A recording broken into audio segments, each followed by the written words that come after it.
Pues buenas tardes nuevamente. Es como siempre un privilegio el poder compartir la palabra del Señor, el poder leerla y meditarla trae consuelo a nuestros corazones. Y no solamente trae consuelo temporal, sino que trae un consuelo que dura para la eternidad, porque en la palabra de Dios encontramos esperanza, en la palabra de Dios encontramos que el futuro está seguro porque está en las manos de Dios.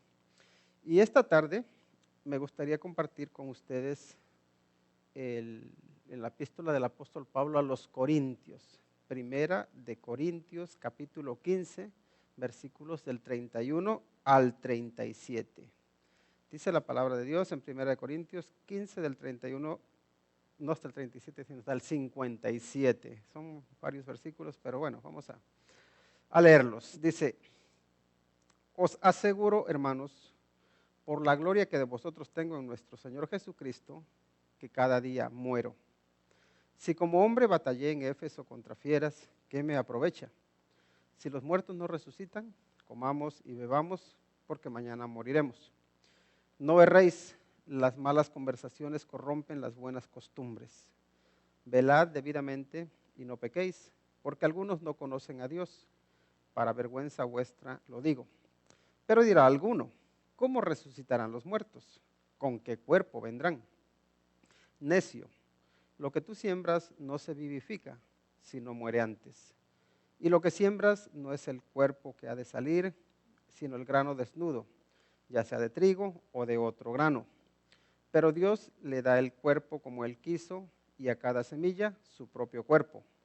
No toda carne es la misma carne, sino que una carne es la de los hombres, otra carne la de las bestias, otra la de los peces y otra la de las aves. Y hay cuerpos celestiales y cuerpos terrenales, pero una es la gloria de los celestiales y otra la de los terrenales. Una es la gloria del sol, otra la gloria de la luna y otra la gloria de las estrellas, pues una estrella es diferente de otra en gloria. Así también es la resurrección de los muertos. Se siembra en corrupción, resucitará en incorrupción. Se siembra en deshonra, resucitará en gloria.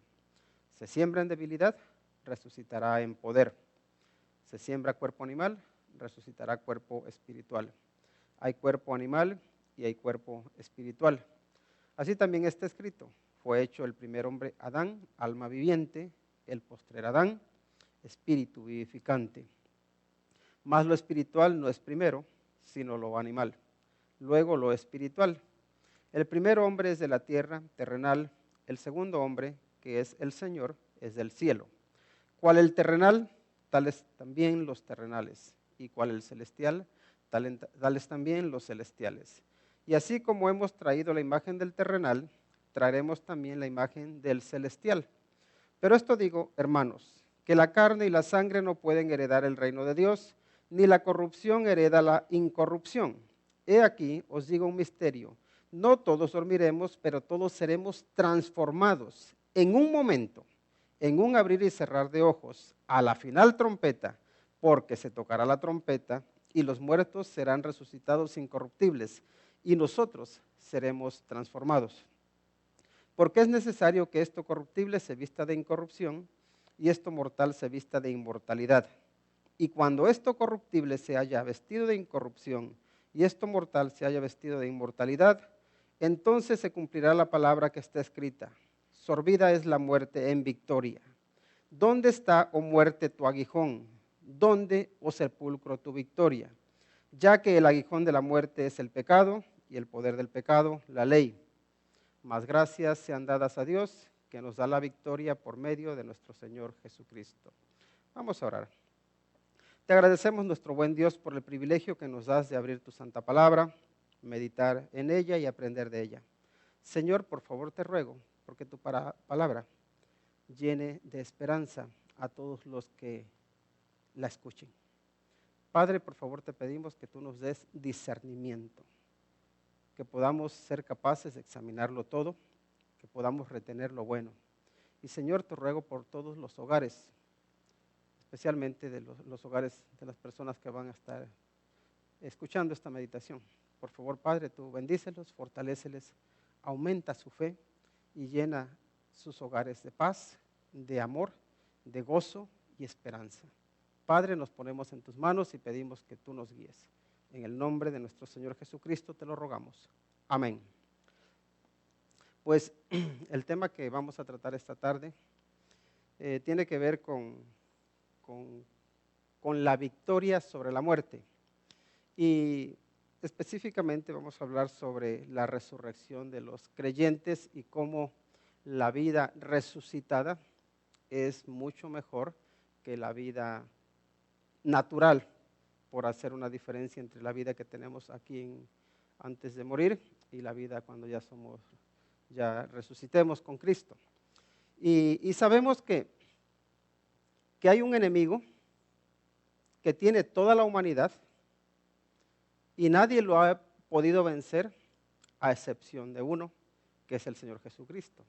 Y ese enemigo es ni más ni menos que la muerte. Nadie quiere enfrentarla y todo mundo quiere que la muerte venga lo más tarde mejor, o lo más tarde posible. Pero lo cierto es que no podemos hacer nada, solo tenemos para evitarla. Hay personas que se pueden esconder en un búnker, personas que se pueden esconder en palacios, en mansiones, que se rodean de los mejores médicos del mundo y cuando les llega la hora de morir, no hay nada que se pueda hacer. Apenas escuchamos la noticia, no sé si será verdad, de que había fallecido Kim Jong-un, el dictador o presidente de Corea del Norte. No lo sé, pero sabemos que ese hombre pues sí está lleno de poder, pero él no escapa de la muerte, como ninguno de nosotros. Y no importa si somos jóvenes, si somos viejos. Así que la muerte es un enemigo común, a quien nadie la puede vencer. Y el único que fue capaz de vencer a la muerte se llama Cristo Jesús. Y puede haber muchas religiones, puede haber muchas teorías, puede haber muchas filosofías, pero ninguna religión, ninguna teoría, ninguna filosofía te va a dar la certeza o la seguridad que el Señor Jesucristo te ofrece. De que si crees en Él, de que si tú vives en Él, que aunque mueras, vas a vivir. Ahora, recuerdan que las semanas anteriores hemos estado viendo ese viaje que el Señor Jesucristo hizo a Jerusalén y cómo Él no se detuvo en Jerusalén, fue a la tumba, pero no se detuvo en la tumba, ¿verdad? Porque la tumba no lo pudo detener. Él resucitó y porque su objetivo era ir al cielo. La semana pasada estuvimos hablando un poco acerca de caminar con Jesús, caminando con el resucitado, porque vemos cómo el Señor Jesucristo lo que hace es aparecer a los dos discípulos que iban de camino a Emaús, y dice la Biblia que caminaba con ellos. Y una vez que iba caminando con ellos, los instruye, les da esperanza y al final les muestra que Él había resucitado, que había vencido a la muerte. Ahora, no nos creamos que los cristianos lo tuvieron fácil y que todo mundo, en cuanto ellos decían, no es que el Señor Jesucristo resucitó, que todo el mundo iba a creer. No, mucha gente se oponía. Y de hecho, incluso dentro de las iglesias había oposición o había enseñanzas contrapuestas que negaban que el Señor Jesucristo hubiese resucitado. Por ejemplo, una de las iglesias muy famosas del Nuevo Testamento es la iglesia de Corinto.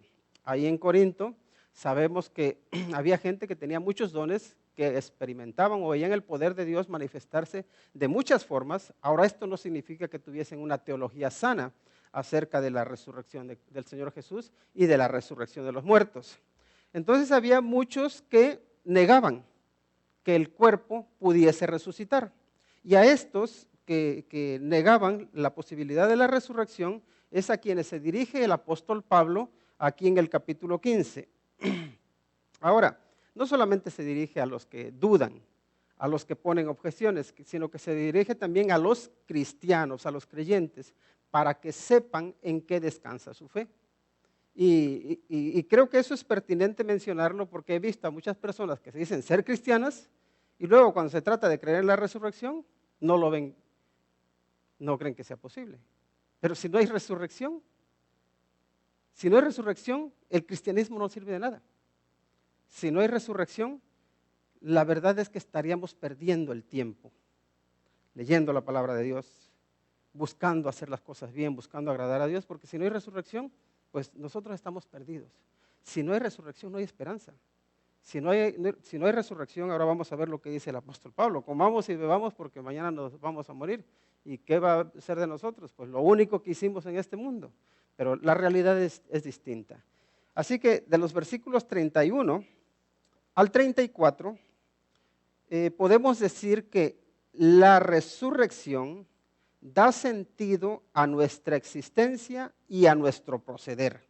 Eso, si queremos resumir la idea que hay en estos versículos, creo que la resumiría de esa forma. Porque miren lo que dice aquí el apóstol Pablo. Dice, os aseguro, hermanos, por la gloria que de vosotros tengo en nuestro Señor Jesucristo, que cada día muero. Y aquí cuando dice que cada día muero, no es que esté muriendo todos los días y resucitando todos los días. No, lo que está diciendo es que todos los días su vida corre peligro. Todos los días él enfrenta peligros que amenazan su vida. Ahora dice, si como hombre batallé en Éfeso contra fieras, ¿qué me aprovecha? Dice, si los muertos no resucitan, comamos y bebamos, porque mañana moriremos. Y luego dice, no erréis, las malas conversaciones corrompen las buenas costumbres. Y ahí la palabra no erréis significa, no se dejen desviar. Y luego dice el versículo 34, velad debidamente y no pequéis, porque algunos no conocen a Dios. Dice, para vergüenza vuestra lo digo. Muy bien, aquí lo que está diciendo es esto. Dice, yo estoy dispuesto a morir, yo estoy dispuesto a arriesgar mi vida, yo estoy dispuesto a esforzarme por agradar a Dios, porque sé que hay resurrección. Yo estoy dispuesto, como él decía, a golpear mi cuerpo y ponerlo en servidumbre, porque sé que hay una resurrección. Entonces, el proceder de Pablo estaba regulado o estaba guiado. Su motor era el saber que había una resurrección. Y dice, ahora bien, si no hay resurrección, lo que tengo que hacer es gozar la vida, no preocuparme de la moralidad, no preocuparme por vivir justamente y solo disfrutar el momento. Porque si no hay resurrección, lo único que me va a quedar es lo que yo pueda disfrutar en esta vida. Porque no hay recompensa después, porque no hay nada. Y entonces a su proceder lo que le da sentido, lo que le da fuerza es la resurrección. Pero también a su existencia. Él aquí cuando dice que todos los días muere, es decir, él ve que su vida tiene valor eterno, porque aunque muera en este mundo, aunque las fieras lo devoren, aunque los enemigos lo lleguen a matar, sabe que su existencia perdurará para la eternidad, porque hay una resurrección. Entonces esas son son dos, creo que aspectos muy importantes de nuestra vida en los que influye el que haya resurrección. Ahora, en los versículos, en el versículo 35, él responde o menciona dos preguntas, porque parece ser que los que dudaban de la resurrección tenían estas preguntas que parecía que no tenían respuesta. Dice, pero dirá alguno, ¿cómo resucitarán los muertos? Y lo siguiente, ¿con qué cuerpo vendrán? Y aquí cuando dice, ¿cómo resucitarán los muertos? Lo que implica esta pregunta es, ¿qué poder hay o quién es capaz de hacer que del polvo se levante alguien que ha muerto? Y eso es importante, porque pensemos que, por ejemplo, alguien que murió por poner un ejemplo, hace 2000 años, ¿dónde puede estar ese cuerpo ahora? De una persona que fue sepultada hace 2000 años. Pues entendemos que cuando se da sepultura a una persona, pues el cuerpo se descompone, luego se une a la tierra y los minerales y todo los absorben las plantas y adivinar dónde estará, ¿no? Entonces, claro, estas preguntas se las hacían los hombres y las mujeres de esa época. Decían, pero esto no tiene sentido. ¿Cómo se les ocurre que va a haber resurrección? ¿Quién tiene el poder para poder hacer que de la tierra que ya está desparramada, que ya adivinar dónde se quedó ese cuerpo, que luego resucite? Eso no tiene lógica, no tiene sentido. Y la verdad es esta. Si nosotros queremos explicarlo en términos de la ciencia, podríamos decir que no es posible. Pero aquí hay una cuestión de fe, una cuestión de confiar o no confiar en el poder de Dios, en un Dios creador. Ahora bien, si creemos en que Dios fue capaz de hacer todo lo que existe de la nada, también es capaz de hacer que resucite alguien, aunque ni siquiera sepamos seguir el rastro del polvo. Si creemos que el Señor Jesucristo nació de una virgen, si creemos que el Señor Jesucristo murió y resucitó, si creemos todos esos actos milagrosos que nos describe la Biblia, hechos o llevados a cabo por un Dios todopoderoso, por un Dios para quien no hay nada imposible, entonces sí es posible que haya resurrección. Entonces aquí la respuesta del apóstol Pablo pues tiene que dirigirse a Dios. Dios es el único capaz de hacer que haya resurrección. Porque la Biblia nos dice que Dios pone eternidad en el corazón del hombre. Y bueno, cuando estamos hablando aquí de la resurrección, estamos hablando de la resurrección del cuerpo, por supuesto, porque entendemos que esa parte inmaterial en nosotros no muere. Cuando morimos, lo que sucede es que nuestra alma y nuestro espíritu se separan del cuerpo, entonces el cuerpo se queda inánime y por eso es sepultado, ¿no? Ahí se descompone, pero la Biblia nos habla de que hay una resurrección del cuerpo. Entonces estamos hablando de esa resurrección. Ahora bien, aquí en los siguientes versículos, en los versículos desde el 36 hasta el 41, el apóstol Pablo nos da ejemplos de lo que ocurre en la resurrección o cómo Dios es poderoso para hacer que haya resurrección. Y lo primero que hace es hablarnos de los granos. Miren lo que nos dice en el versículo 36. Dice necio, lo que tú siembras no se vivifica, sino muere antes. Dice, y lo que siembras no es el cuerpo que ha de salir, sino el grano desnudo, ya sea de trigo o de otro grano, dice el 38. Pero Dios le da el cuerpo como Él quiso y a cada semilla su propio cuerpo. Entonces aquí lo que hace el apóstol Pablo es darnos un ejemplo de los granos. Y lo que dice es sencillo, todos lo conocemos. Uno siembra un grano, lo echa en la tierra, ese grano se muere. ¿Qué pasa con el grano? El grano se pudre, ¿verdad? Pero de ese grano, Dios hace que brote una planta. Y la planta crece. Y ninguna planta es igual. Dios le da su forma a cada planta.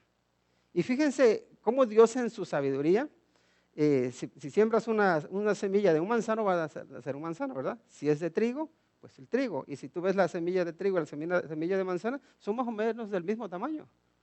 Luego, hay una información que Dios ya ha puesto allí que hace que uno se convierta en árbol y que en otro se convierta en una planta.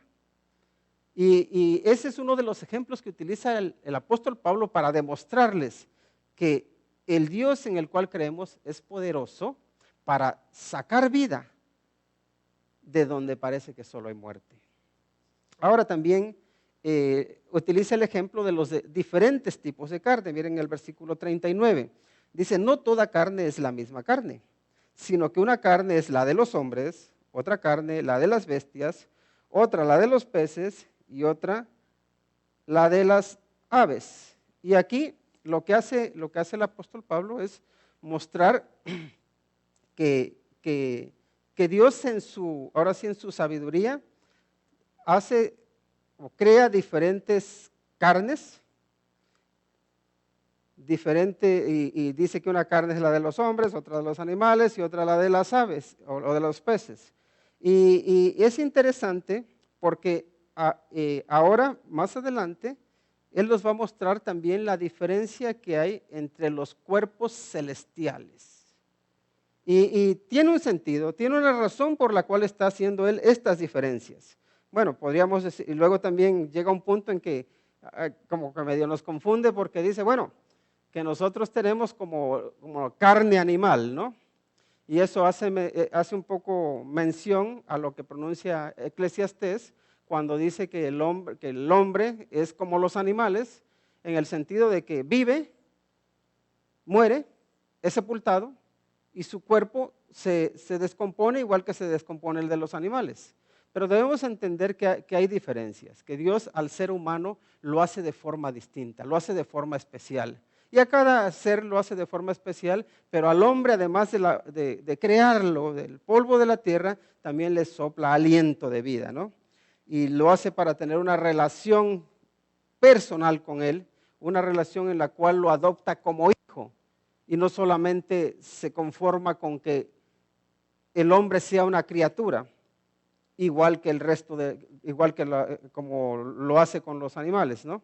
Entonces, hay una relación especial entre Dios y el hombre y hay una diferencia en el trato que Dios tiene con el hombre y el trato que tiene con el resto de la creación. Ahora bien, aquí el apóstol Pablo utiliza ese ejemplo, pero también nos da el ejemplo de la diferencia entre cuerpos terrenales y celestiales. En el versículo 40 dice, y hay cuerpos celestiales y cuerpos terrenales, pero una es la gloria de los celestiales y otra la de los terrenales. Y aquí lo que nos está diciendo es que hay un ámbito del cual todos somos conscientes y es lo de los cuerpos terrenales, naturales. Todos nosotros podemos vernos, podemos palparnos, tocarnos, hablarnos, ahora de lejitos, ¿verdad? Pero todos tenemos esa capacidad. Ahora luego también están los cuerpos, los seres celestiales, los que son espirituales, los que son tan reales como nosotros, pero no somos capaces de distinguirlos. Hay algunas excepciones en las que nosotros nos damos cuenta de esa realidad espiritual, pero ahí también el apóstol Pablo nos hace la diferencia. Luego nos habla también de los otros cuerpos celestiales que son tangibles, como puede ser la luna, pueden ser las estrellas, puede ser el sol, y hace una diferencia entre ellos. Entonces el apóstol Pablo nos dice, mire, lo que nos está diciendo con estos ejemplos es prácticamente esto. Dios nos ha dado cuerpos para que podamos desenvolvernos en el ambiente que Dios creó. Entonces, cuando en este cuerpo físico que Él creó para que se desenvolviese en este mundo, Él nos da alimentos que podemos digerir, que nuestro cuerpo puede digerir, alimentos perecederos. Y nuestro cuerpo también, que es perecedero, pues los digiere y ahí vamos viviendo. Así que, y luego también entendamos que hay distintos alimentos para los humanos que nosotros los podemos consumir, pero los animales no los pueden consumir. Y viceversa. Hay alimentos que los animales pueden consumir y nosotros no, porque moriríamos. Entonces Dios da distintas capacidades a las distintas carnes, si podemos decir. Entonces el apóstol Pablo está estableciendo esas diferencias. Ahora bien, hay cuerpos espirituales que fueron creados para desenvolverse en un ambiente en el que nosotros o nuestro cuerpo físico no podría. Y si pensamos especialmente fuera de lo que es lo que sería donde está el oxígeno, nuestro cuerpo no podría sobrevivir fuera de ahí. Entonces el apóstol Pablo sí que muestra esas diferencias y por eso nos dice que hay cuerpos terrenales, que hay cuerpos espirituales o cuerpos celestiales. Y él está estableciendo esas diferencias. ¿Por qué? Porque va a llegar al punto en el que habla de la necesidad de que este cuerpo, que no puede desenvolverse en el ámbito de lo espiritual, que sea transformado. Pero bueno, ya llegaremos a ello. Ahora solo se los adelanto para que veamos el argumento que está aquí hilando el apóstol Pablo. Muy bien, ahora vamos a ir a los versículos 42 al 44. Y allí lo que encontramos es que la vida resucitada es mejor que la vida terrenal. La vida en que vivimos ahora, aunque a nosotros nos parezca que lo mejor que podemos tener o que podemos alcanzar es esta vida, la visión bíblica, la visión cristiana no es así. La visión cristiana es que lo mejor está por venir. Que aunque este mundo se deteriore, aunque este mundo se destruya, aunque nuestro cuerpo, cansado, a veces ya viejo, muera, se enferme, y que nosotros queramos aferrarnos a seguir viviendo aquí, el apóstol Pablo nos dice, lo que viene es mejor. Ahora veamos lo que él nos dice aquí en los versículos del 42 al 44. Nos dice, así también dice, fíjense, así también es la resurrección de los muertos. Se siembra en corrupción, resucitará ¿en qué? En incorrupción. Y el ejemplo que tenemos aquí es que la palabra corrupción significa decadente. Cuando nosotros, y aquí el sembrar en corrupción significa que cuando nuestro cuerpo muere, lo que muere es un cuerpo decadente, un cuerpo que envejece, un cuerpo que se daña, un cuerpo que no puede vivir por la eternidad. Entonces, ese cuerpo decadente, ese cuerpo que es corruptible, cuando resucita de un modo inmortal. Ya la muerte no puede dañarle. Y creo que es importante hablar de ello o mencionar el hecho de que la resurrección de la que estamos hablando aquí no es como la resurrección que experimentó Lázaro, por ejemplo. Recuerdan que el Señor Jesucristo, mientras que estaba aquí en esta tierra, Él hizo varios milagros. Uno de ellos fue dar vida a Lázaro. Entonces Lázaro, ya después de estar 4 días muerto, el Señor Jesucristo va y lo resucita. Lo resucitó. Pero Lázaro volvió a morir. Porque esa resurrección no fue una resurrección con un cuerpo transformado. Esa resurrección todavía fue al cuerpo natural, podemos decir. Pero la resurrección de la que estamos hablando aquí es esa resurrección en la que ya no hay más muerte, en la que ya no hay más dolor. El cuerpo ya no va a tener más dolor, ya no va a tener más sufrimiento, ¿no? Y el otro ejemplo que tenemos aquí es que dice, se siembra, el versículo 43, se siembra en deshonra, resucitará en gloria. Y ahí el que se siembre en deshonra, lo que eso significa es que nuestro cuerpo, una vez que muere, no tiene belleza alguna, no tiene ese honor que nosotros quisiéramos tener, no tiene ese valor. Y de hecho lo que le sucede a ese cuerpo es que se deteriora, enseguida empieza a oler mal, porque ya la honra, el honor, el brillo se le acaba. Pero luego cuando ese cuerpo resucita, dice que es una resurrección gloriosa. Entonces el cuerpo nuestro que se queda hasta sin color, que se queda pálido, que se queda sin brillo, y de hecho esa es la palabra que se puede traducir como gloria, brillo, esplendor, luz. Entonces ese cuerpo que muere y da ese sentido de oscuridad, de ser algo ténebre, algo frío, pues en su resurrección es una resurrección en la que el cuerpo brilla. en el que tiene alegría, en el que se ve belleza. Y esa es la diferencia entre esta vida y la vida después de resucitar. Luego también la vida natural, podemos decir, es débil, pero la vida resucitada es en poder. Dice, se siembra en debilidad, resucitará en poder. Y miren si somos débiles, que nos pueden matar un bicho que ni siquiera podemos ver, que llamamos virus. Y no solamente está el coronavirus, hay muchísimos virus que a lo largo de la historia han matado a la gente. A los hombres poderosos, fuertes, les viene podemos decir, un enemigo que es incluso invisible y los debilita o nos debilita y nos mata.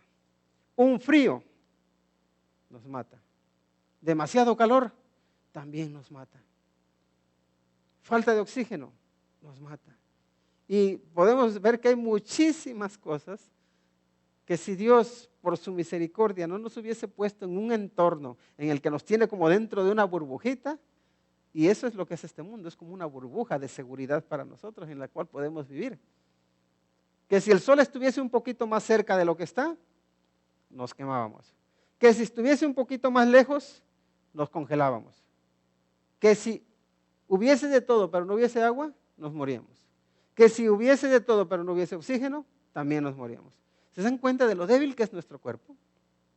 Entonces, se siembra, este cuerpo natural se siembra en debilidad, pero resucitará en poder. Nada de eso le va a afectar. Nada de lo que estuvimos mencionando. ¿Por qué? Porque ya Dios lo capacita para que pueda aguantar lo que hoy por hoy es imposible que aguante. Luego también la vida natural es terrenal, pero la vida resucitada es espiritual. Y nos dice el versículo 44, se siembra cuerpo animal, resucitará cuerpo espiritual. Y ahí, esa parte de la espiritualidad es la que muchas veces nosotros no alcanzamos a vislumbrar, no alcanzamos a valorar. Ahora, seguimos adelante. Dice, ahí mismo nos dice que hay cuerpo animal y que hay luego el espiritual. Ahora dice el versículo 45, y vamos a leer desde el 45 hasta el 49. Dice, así también está escrito, fue hecho el primer hombre, Adán, alma viviente, es el postrer Adán, espíritu vivificante. Dice, más lo espiritual no es primero, sino lo animal, luego lo espiritual. El primer hombre es de la tierra, terrenal. El segundo hombre, que es el Señor, es del cielo. ¿Cuál el terrenal? Tales también los terrenales. ¿Y cuál es el celestial? Tales también los celestiales. Y así como hemos traído la imagen del terrenal, traeremos también la imagen del celestial. Y quiero enfatizar lo que dice el versículo 49. Dice, así como hemos traído la imagen de ese Adán terrenal, traeremos también la imagen del celestial. Cuando seamos resucitados, vamos a ser semejantes al cuerpo, nuestro cuerpo será semejante al cuerpo del Señor Jesucristo cuando resucitó.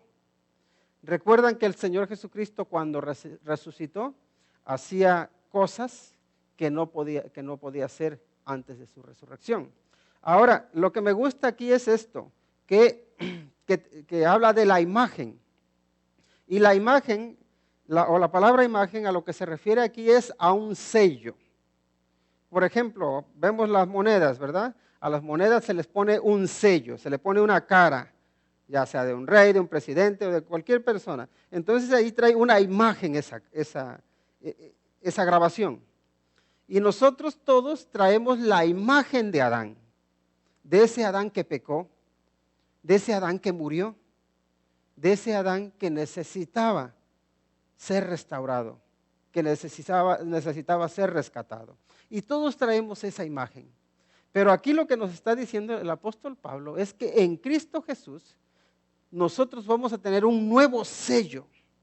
Nuestra vida espiritual va a traer la imagen del nuevo Adán, que es el Señor Jesucristo. Recordemos que Adán sale ¿de dónde? De la tierra, ¿verdad? Pero el Señor Jesucristo no sale de la tierra, Él sale del cielo. Entonces ahora tendremos una imagen celestial, porque estaremos identificados con Cristo Jesús, con el postrer Adán del que nos está hablando aquí el apóstol Pablo. Y a mí me gusta eso, el saber que cada uno de nosotros ya no vamos a reflejar más la muerte, ahora vamos a reflejar la vida. Ya no vamos a reflejar ese cuerpo decadente, ahora vamos a reflejar un cuerpo glorioso, que es la gloria de Cristo Jesús. Ahora, seguimos de los versículos 50 al 53, dice, pero esto digo, hermanos, que la carne y la sangre no pueden heredar el reino de Dios, ni la corrupción hereda la incorrupción. Dice, he aquí, os digo un misterio, no todos dormiremos, pero todos seremos transformados. En un momento, en un abrir y cerrar de ojos, a la final trompeta, dice, porque se tocará la trompeta, y los muertos serán resucitados incorruptibles, y nosotros seremos transformados. Aquí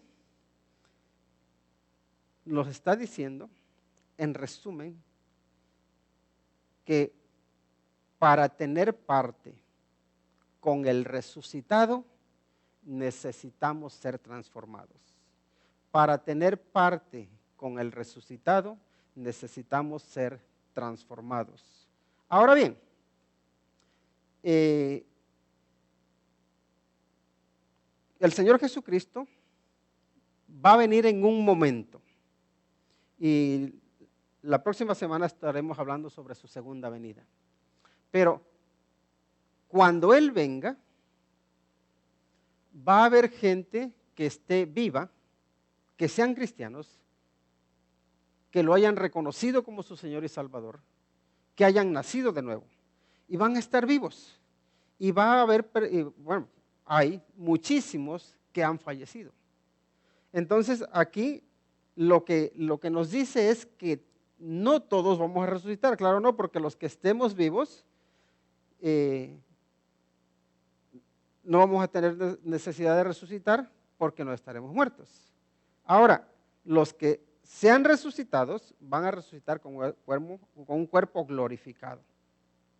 Pero los que estemos vivos, dice el apóstol Pablo, que seremos transformados, porque este cuerpo en el cual vivimos necesita ser adaptado a unas nuevas circunstancias. Tiene que adaptarse a un nuevo ambiente, pero también debe adaptarse para la eternidad. Y eso es, aquí parece ser que a eso está haciendo referencia. Dice y nos dice que no todos dormiremos, dice, pero todos seremos transformados en un momento, en un abrir y cerrar de ojos, a la final trompeta, dice, porque se tocará la trompeta y los muertos serán resucitados, como dice, incorruptibles, y nosotros seremos transformados. Y dice el 53, porque es necesario que esto corruptible se vista de incorrupción y esto mortal se vista de inmortalidad. Ahí es donde vemos que está diciendo que nuestro cuerpo tiene que prepararse ¿para qué? Para ya no sufrir descomposición, incluso para no envejecer, y también tiene que prepararse para la inmortalidad. ¿Y quién puede prepararnos para la inmortalidad? Sino aquel que venció a la muerte, que es Cristo Jesús, el que es eterno. Así que ese es el misterio que les dice, porque claro, la gente tenía todo tipo de preguntas. Ahora bien, de los versículos 54 al 56 nos encontramos con algo que creo que son buenas noticias para todos. Dice, y cuando esto corruptible se haya vestido de incorrupción, y esto mortal se haya vestido de inmortalidad, entonces se cumplirá la palabra que está escrita. Sorbida es la muerte en victoria. ¿Dónde está, oh muerte, tu aguijón? ¿Dónde, oh sepulcro, tu victoria? Ya que el aguijón de la muerte es el pecado y el poder del pecado la ley. Fíjense lo que está diciendo. Muchos dicen que estos versículos eran un canto. Y de hecho se han hecho muchos cantos últimamente donde se mencionan estos versículos. Pero parece que en la iglesia primitiva también sucedía algo parecido. Es curioso que aquí el apóstol Pablo en el capítulo 15 empieza en los primeros versículos con un credo, el primer credo que podemos decir que tenían los cristianos, de que el Señor Jesucristo había muerto conforme a las Escrituras y que había resucitado conforme a las Escrituras, y termina con un himno, con un canto.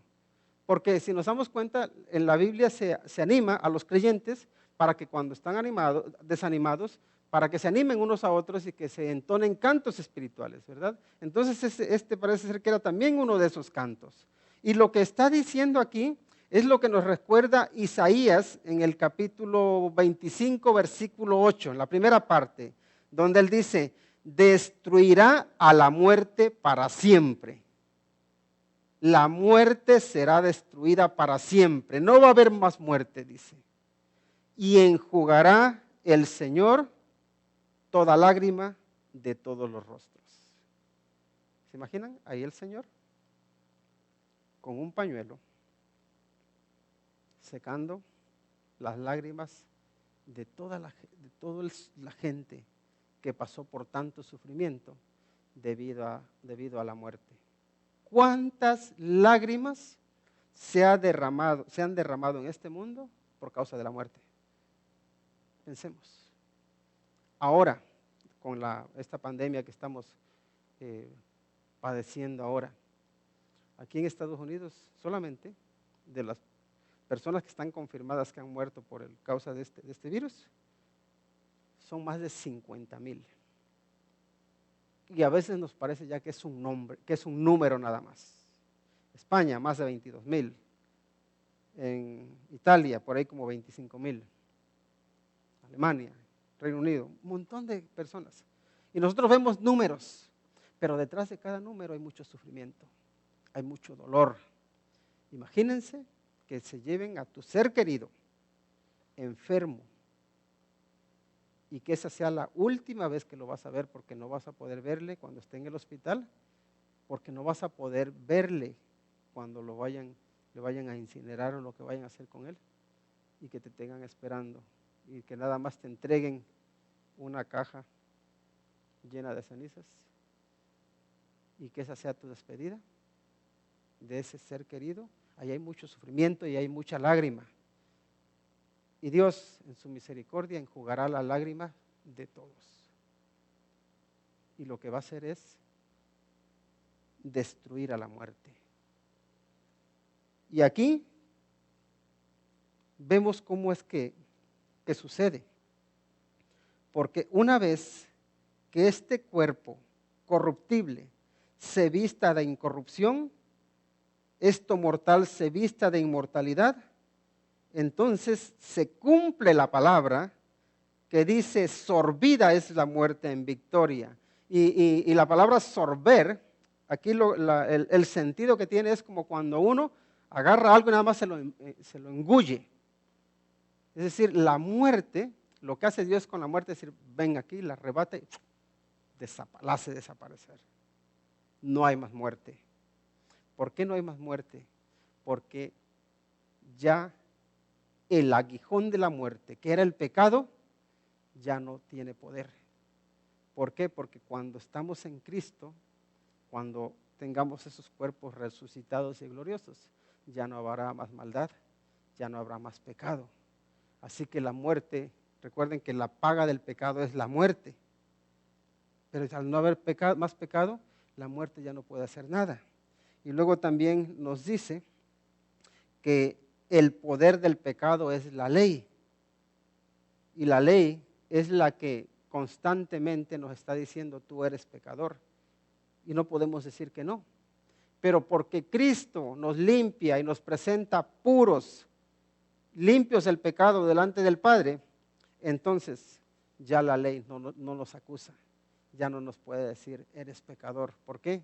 Porque Cristo nos limpia, porque somos salvos, porque somos santos, porque somos apartados por Él y para Él. Así que lo único que podemos hacer es repetir con el apóstol Pablo: gracias a Dios que nos da la victoria por medio de nuestro Señor Jesucristo. Cristo vence a la muerte. Vivamos en esa victoria. Oremos. Te damos las gracias, Señor, porque tú nos das la victoria. Porque aunque pasemos por muchos problemas, por muchos sufrimientos, sabemos que al final tú ya has vencido. Que la muerte no tiene poder sobre ti porque la venciste, porque tú resucitaste. Y también, Señor, cuando esto corruptible se vista de incorrupción y esto mortal se vista de inmortalidad, sabremos también que la muerte ya no tendrá más poder sobre nosotros. Ahora podrá, sí, matar nuestro cuerpo, pero no puede retenerlo, porque tú, Señor, lo rescatarás y le darás eternidad. Señor, te damos las gracias por tu obra. Te damos las gracias por lo que tú has hecho a favor nuestro y lo que haces en nosotros cada día. Gracias por Cristo Jesús. Amén. Que el Señor les bendiga.